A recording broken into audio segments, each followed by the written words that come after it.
Welcome to The Godfather. We join in with the Godfather himself on his daughter's wedding day. Now it is important to know the family members, so we start off with the family members on the board. First off, we got Donatello Cortisol, the Godfather, played by Al Pacino. He's the big cheese in charge of this family mafia, which I think is the most powerful mafia in the tri-state area. He got all these political connections and shit in his pocket. I believe there's 5 families, and this is the most powerful. That sounds about right. Moving on to the children of Mr. Cornetto. Tom Riddle, his adopted son, played by Al Pacino, who is his family consultant, consigliere. Translate that however you will. He cannot be the next Don because he's not actually blood family, so this is kind of the next best thing. And the Don is basically the head of shit. So if you look at your penis and its tip, that's the Don. Hence why they call it the Dong, because the rest of it is just a G. True story. Next son is Pasta Alfredo, played by Al Pacino. He's a bitch, and I wasn't really paying enough attention to know that much about him, but I'm pretty sure he is fucking useless. Michelangelo, played by Al Pacino. He's a war hero and really wants to stay out of the family business because he doesn't really like it that much. Sonny, or Santino, played by, you guessed it, Al Pacino. Listen, I know he's in this movie, I just don't know who he plays. I'm bound to get it right at some point. He's the eldest, I think, which I guess makes him the next Don. He's also a bit hot-headed and impulsive. Then there's a sister,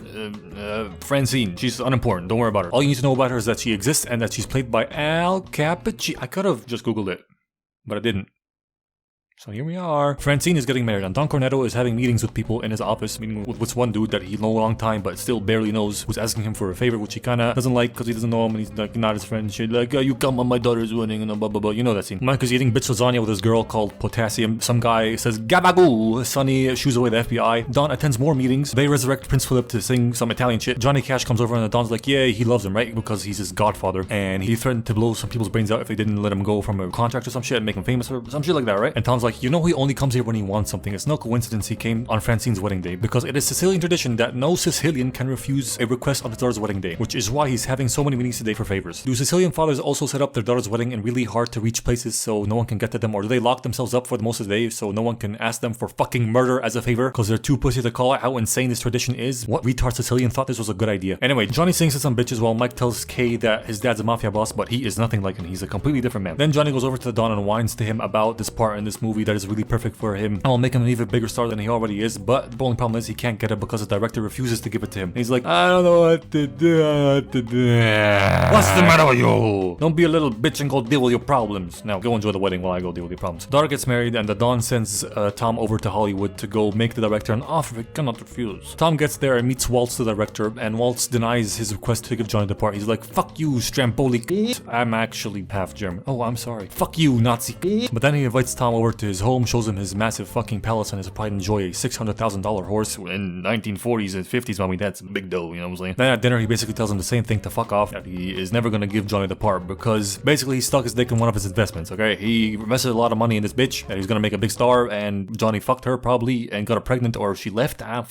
Point is, she's not around anymore, and he invested a lot in her, and he's mad at Johnny, so he's not gonna give him the part. And he says that he isn't afraid of any of their scare tactics. So Tom flies back to New York, and next day the dude wakes up with his horse's head in his bed. He probably beat himself, I'm just saying, because when your body feels wetness, warm wetness when you're asleep, it remembers that peeing is a thing, and it lets the floodgates open, apparently. I know why I mentioned that. Moving on. Needless to say, Johnny gets the part. Bellissimo. Next order of business is some dude called Soloso, who wants to start a cocaine business, and he is backed by another family. I don't know what backed means in the scenario, but it probably means protected by. Anyway, he is backed by another mafia family called the Itty Bitty Titty Committee, also known as the Tattaglias, and he wants the political protection that the Cornetto family has in exchange for a cut of the profits. Now, Tom and Sonny think there's good money in hardcore drugs, and if they don't get into it now, it'll hurt them down the line. But although he deals in everything fucked under the sun, from gambling to pimping, Don thinks drugs are a bad idea, and he draws a line at that. What a gentleman he is. So they go to this meeting that Soloso called to relate to him this information that they don't want to take part in his new business venture. The Don ain't retarded though, and he knows that Soloso might be a sneaky breaky bitch, so he sends this fat dude Luca over undercover to the Tatiana family, who are protecting Soloso, to find out more. But Lord Ass doesn't get far, because as soon as he steps through the door to the Tattaglia family, they stab him in the hand and choke him to death. After that, the Don's bodyguard calls in sick that day, so he goes home with Pasta Alfredo, but before they do that, he wants to buy some fruit, and when he does that, he spots 2 people running at him with guns. So he tries to run back to his car, but he doesn't make it in time and gets shot 5 times in his back. And Fredo is too dim-witted, clumsy, and slow to do anything, and while his dad bleeds out in the middle of the street, he's like, yeah, that'll help, fucking stronzo. How about you fucking do something, like call an ambulance or run after the people? Also, what dipshit mob boss doesn't have a gun on him? Donatello Cornelius? Whatever. Mike is walking. Hey, I'm walking, yeah. Sorry. He was walking around with Kay, talking with Kay, like, babe, would you still love me if I was a worm? Hell nah. How the fuck am I supposed to stick my dick in a worm? Guess he could wrap it around his dick like a cursed cock ring. They find out in the newspapers that his dad got popped, so he crosses the street to make a phone call in the phone booth. Where's the newsstand guy yelling at him for stealing 2 newspapers and throwing them in the street? This is not realistic. This is New York. Where's the yelling? Where's the hustle? Where's the random homeless man charging his phone from the only outlet outside the Empire State Building while eating a pizza? Doesn't matter. While that was happening, Solozo got his hands on Tom and told him what he did to his dad, the Don, and told him to go calm Sonny down before he does anything rash and causes a war between the 5 families in New York because they'll support the Tatalias and it'll be a big thing and so on. And when they let him go to get back to his family and tell him this message, they find out that the Don survived the 5 shots to the back. Tom gets to Sonny and they find out that Luca is sleeping with the fishes. Everyone is guarding the house and the hospital that Don's in. And next day, his men take out the traitor bodyguard that called in sick that day to help in his killing. Hey, pull over, Woody. I gotta take a leak.